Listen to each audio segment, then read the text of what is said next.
Hello everyone, welcome back to my channel. So as you can tell, I am in the back of my car right now. So I had to be somewhere before work and I just decided to stop in Starbucks and grab something to eat and drink before I head to the office. But here I am filming a vlog because I also have time to do this. So I thought I would just wrap this series up once and for all about my past New York trip in July, because the trip was a trip in itself. I know that I gave you a little bit of an explanation of what happened in the past two vlogs, so if you haven't watched those videos, I highly recommend watching those videos before you watch this video. This video is just going to be a singular detailed rundown of what exactly went down in New York City and everything involved with that. So without further ado, let's get into this.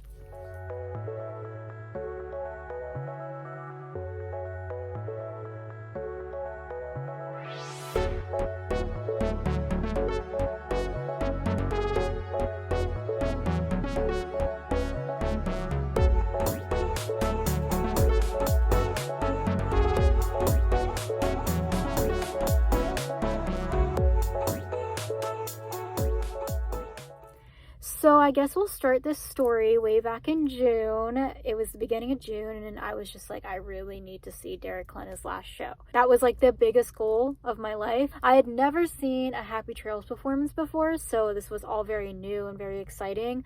I knew going in that I wasn't going to be emotionally prepared for the show, and I was never going to be emotionally prepared for the show, but I was super excited still.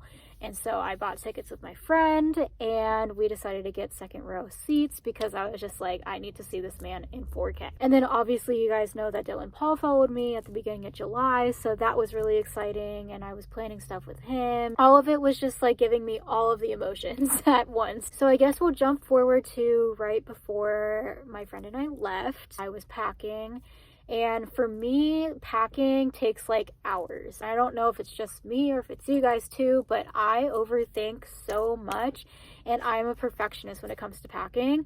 I'm like, what if it rains and my socks get soggy? So then I have to pack another pair of socks. Or what if this happens where I just ruin my clothes and I have to pack another outfit? These days, I really like to dress up in New York. You know, I like to live my Gossip Girl life. Usually, I like to inspire my outfits based on Serena van der Woodsen, who is my favorite character as far as fashion goes. I feel like my style is more toward her than Blair, but obviously knowing that I'm also gonna be walking outside and New York is dirty, I was just like, I don't know what to pack. I couldn't for the life of me find my jean skirts and I was really sad about it, so I decided to bring a romper instead, but that was the right move. I was packing and I was talking to my friend who was going with me. We were FaceTiming each other. We were like, I don't know what to pack, and it was really funny. And then that night I was just like, what if something goes wrong in the middle of the night? My phone is always on do not disturb, especially at night, because I want to be able to sleep. So unless I actually open my phone and look at my lock screen, I won't know that there's a notification there. It doesn't vibrate, doesn't make any sounds. So I was just like, maybe I should put my friend on emergency bypass just so that if she has a problem, she can call me, text me, and it'll automatically go through, vibrate, whatever it needs to do to wake me up. I was just like, nah, it'll be fine. It was fine in May, it'll be fine in July. I did not put my friend on emergency bypass, and of course, our flight gets canceled in the middle of the night. Like, of course that happens. And so I am woken up by my friend at 2 o'clock in the morning and she's ringing our doorbell relentlessly. And of course I wake up and I'm like, that's the doorbell ringing. So I had three thoughts going through my mind. The first thought was that my parents locked themselves out of the house. And I was just like, well, that's kind of a dumb idea because what the heck would my parents be doing up at 1:30, 2 o'clock in the morning outside walking around the house? So the second thing that went through my head was it's a robber. And I was just like, well, maybe not specifically a robber, but maybe it's like a stalker, like Scream, you know, Ghostface is gonna appear in front of me if I open the door. The third theory was I overslept and my friend needed a ride to the airport. I checked my phone, checked the time, it's 2 o'clock in the morning. I was like, okay, what's going on? My friend texted me like 10 times, she called me 5 times. It was literally just like a string of like notifications from my friend. And the last notification that I saw was, we're gonna miss the show. Then I saw the text from Delta and they said that our flight was canceled. And the thing is that our flight was canceled, but it was also rescheduled for the next day. And the next day they said that we would get into the city by 4:30. And I was just like, well, the show's at 5, so we're definitely gonna miss the show if we take this rescheduled flight. And so I open the door, let my friend in. I wake up my mom because my mom's the one who bought me the plane tickets. We basically found another flight to Newark, New Jersey, and it was actually perfect because the flight to Newark was about the same time as our flight to LaGuardia. Obviously, we learned very quickly that flying into Newark was a little bit more expensive because of the taxi ride from Newark, New Jersey to the city. Even though it's about the same distance from LaGuardia, it's because of the tolls and going across state borders that really kind of dinged us on the cost of our taxi ride. But we got into the city nonetheless. And the funny thing is that I was trying to plan drinks with Dylan at that point. He had messaged me in the night about drinks maybe on Saturday night. We ended up doing Sunday night because it was better with both of our schedules, but at that point we were planning for Saturday night. So I was like, okay, so we need to get into the city today. We also had dinner plans with another friend, so it was very important that we got into the city that day. And we were very lucky and we were very fortunate that we were able to switch our flights super quickly. So we went straight to the airport at 2:30 in the morning. I literally could not sleep because I was feeling so many different emotions and so much stuff was happening where I was like, oh my god, what is my life? I filmed a TikTok. It was very funny. I got it off of one of the touring cast members of Hadestown. On one of those walkways in the airport, I decided to do Wait For Me reprise because obviously they use the turntables in the show, and so I thought that would be really funny, especially because after everything that has happened so far, I was just like, we're finally gonna get to New York, so I'm coming Wait For Me.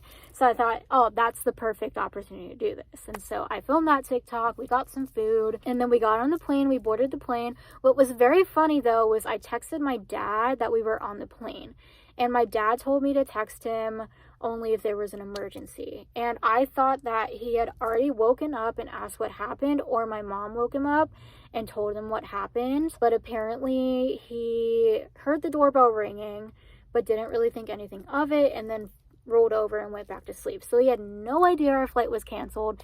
And so he was just like, why did you wake me up? And I was just like, oh, I'm so sorry. Like, I thought you knew what happened. And then I figured out later on that he had no idea what was going on. And the reason why I was texting him was because I was just like, I thought he knew our flight was canceled before. And I just wanted him to know that, like, we were on the plane on our other flight. Everything is good and it's scheduled on time. So we got to the city finally, and we decided to try to check into our hotel. Our room wasn't ready, so we went into the bag check and checked in our bags. We also changed and I put on makeup. So I turned to my friend, I was like, I don't know about you, but I could really go for a drink, maybe like a glass of wine or something. It's 5 o'clock somewhere. We've had a day and a half already and it's not even like noon yet. So we tried to go to the bar in our hotel for a glass of wine, but it was closed for a private event. So we decided to go to the restaurant in our hotel, but that was closed until noon. We decided to go to Rockefeller Center. We grabbed a bite to eat there. And then I was just like, I could go for mimosa right now. My friend's like, yes. So we looked up places where they had mimosas. We went to Lily's Craft and Kitchen and we got ourselves a mimosa. And that is when 2 guys walk in, sit next to us at the bar, and I recognize one of the guys. And here's the thing, whenever I'm with my friend and I don't want to say anything out loud, I text my friend and I literally go, I think I know the guy who's next to us. Should I say something? My friend's like, yes. And so then I proceeded to open his Instagram and show it to my friend. And my friend's just like, I don't know if it's him. And I was just like, I don't know if it's him too. And I think we debated it for about 45 minutes until I'm like, okay, you know what? I think it might be him. And my friend's just like, say something. I had to interrupt the conversation between the 2 guys. I felt really bad, but I was just like, hey, super sorry to interrupt, but I was just wondering, what's your name? And he told me his name. And I was like, oh my goodness, I don't know if you remember me, but I used to dance at Cincinnati Ballet. And he goes, oh my god, yes. We used to dance together at Cincinnati Ballet. It was about 10 years ago. I mainly remember him from being in the chicken skirt with me. So if you guys have seen the Nutcracker before, they have Mother Ginger and her 8 ginger kids. And In our production of the Nutcrackers, we have chickens. So it's mother hen and her 8 chicks. So inside the skirt, there's all 8 of us little chicks. And then there are 2 other guys in the skirt with us who are operating the hen that's sitting on top of the skirts. So they operate the wings and the head. And the guy who was sitting next to me at this bar was one of the guys who was in the skirt, and that's how I kind of remember him. We just had this deja vu moment of like, oh my goodness, I remember you from 10 years ago. How are you doing? What are you doing in the city? How is life? And I was like, oh my goodness, I cannot believe this is happening. Out of everybody in New York City, out of all the times, out of all the places in the city, of course I run into somebody from my past who I know from 10 years ago. Like, of course that happens to me. I am still figuring out plans with Dylan at that point. I was already planning on going to the stage door to deliver gifts, so I was super excited if I got to meet him anyway at the stage door, just kind of break the ice. And then our room was ready, so we go to our room. My friend takes a nap. I'm calling my parents and all of my friends. I'm like, oh my god, you never know what just happened. I just ran into somebody from my past from like 10 years ago who used to dance with me. I decided to write down the addresses and the directions to where my friend and I needed to go. I don't know why, but it's kind of like when you're a freshman in college and you don't really want to show your school spirit. You don't want to walk around with a map because you want to blend in with the crowd as a freshman because you want to fit in. It's just kind of the same thing when I'm in New York. I want to blend in. I don't want to look like a tourist, so I don't usually like to use Google Maps. Plus, maps usually drains my battery, and if I'm going to be out all day, I want to save my phone battery for more important things like pictures and vlogging, obviously. After that, my friend woke up, we went to the stage door, we decided to go early, and a little stage door pro tip for all of my Broadway fans who are watching. If you want to meet a specific actor at the stage door and they are not in the show, like they're an understudy or swing, and they're not performing in that particular show, it's best if you go to a performance that you're not seeing, because the swings, if they aren't in the show at a specific point in the show, they are allowed to leave early. I really wanted to say hi to Lauren Celentano, who's a swing, but I was too nervous to say anything. Derek didn't come out, but Dylan did. I caught him walking out. I was like, Dylan, I have a present for you. And he goes, uh-oh. It was in the most jokingly way possible, so it was like really funny. Then as he was leaving, I was just like, so what's the deal with tomorrow? Like, do you want me to make the reservation? Do you want to make the reservation? And he was just like, yeah, I'll go wherever you want to go, so just let me know. I was like, okay, perfect. Derek didn't come out, but I made him a huge scrapbook and I gave it to one of the security guards there who said that he would deliver it to Derek. And then my friend and I went to Los Tacos #1 over by Grand Central Station, Bryant Park. And we got some tacos and quesadillas with a friend of mine. We actually met during Moulin Rouge in Cincinnati when they came on tour. She was in the box above us and she came down to meet me, and she's a med student at NYU and she lives in the city, and so we met up with her and she's super sweet. Her name is Melissa. So again, we went to Los Tacos #1 and we got some tacos and quesadillas, and they were quite literally the best tacos and quesadillas I have ever had in my entire life. The guacamole was like to die for. I was obsessed. And then we went to the Campo, which is a bar. For those of you who are fans of Gossip Girl, it is the bar where Nate and Serena hooked up after the Shepherd wedding in that first episode. After that, my friend took a nap. I took a shower, put on my LBD, my little black dress for a nightlife, and then we went to a lounge called 48 Lounge, and we grabbed a couple of glasses of wine and called it a night. And then I also got a corn dog on the way back to the hotel because street corn dogs are literally the best and I love them so much. So the next day we wake up and we grab brunch at Lily's Crafting Kitchen. So it's the same place that we had mimosas at the day before. No, we did not run into any more people that I know. I had an omelet and it was very, very good. It was healthy too. It was like a spinach and vegetable omelet because I was just like, I need good food in my stomach. My friend and I decided not to drink any alcohol except for that night, so we had water throughout the entire day. We were being healthy, we were being good because we knew that we were going to get drinks later that night. Also, I wanted to remember the show that I was seeing. So then after that, we walked around Fifth Avenue. We took a big break in Saks Fifth Avenue. There was a little seating area that we kind of sat at in the Christian Louboutin section. I think I may have called my mom and told her that we were all good and that we were alive and that we were safe and we were just hanging out in Saks Fifth Avenue, which is quite literally her favorite place in New York. And then we went to the hotel. My friend took a nap. I took a shower, got ready, had to do my eyeliner twice, but that's fine. Then we go to the show and I cried about 20 times. The thing about the show is that it's a Happy Trail show, right? So it was 4 cast members last show. And being a part of the performing arts for a long time, I know what it's like to have a last show. It's always so meaningful and you get very emotional because it's the last time performing with people who you consider your family because you spend so much time with them, right? When Caitlin Mesh, who is Heels 1, puts the little flower on Christian's coat during Truth, Beauty, Freedom, and Love and Royals, it's like, wow, that could be the very last interaction on the stage that Derek Klena and Caitlin Mesh have. It started becoming more of like not the characters' interactions, but the actors' interactions. And that really got to me emotionally.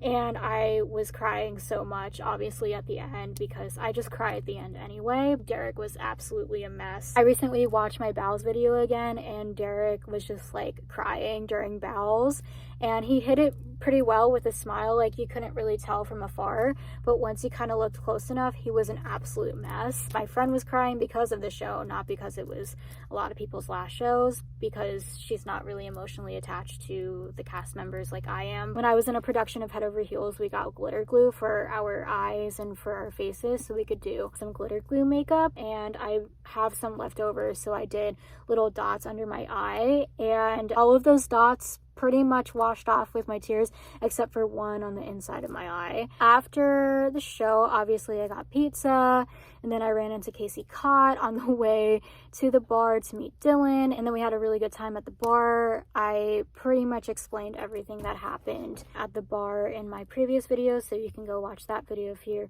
wondering what happened at the bar. I couldn't really go to bed until like 3 o'clock in the morning because I was still kind of starstruck, again lying awake contemplating life. And then the next morning we took a chill day before we had to go to the airport. We went to the American Girl doll store, and then we got a cab and hung out at the airport for a little bit before we had to go home. So that is basically the whole story of my trip to New York in July. I know that I've probably repeated a lot of stuff. I just decided to have one more video documentation of me explaining the entire trip in the back of my car. So I'm actually going to New York again in October. It's gonna be my friend's first time in New York, so I'm super excited for her to live the Gossip Girl life because she's also obsessed with the show.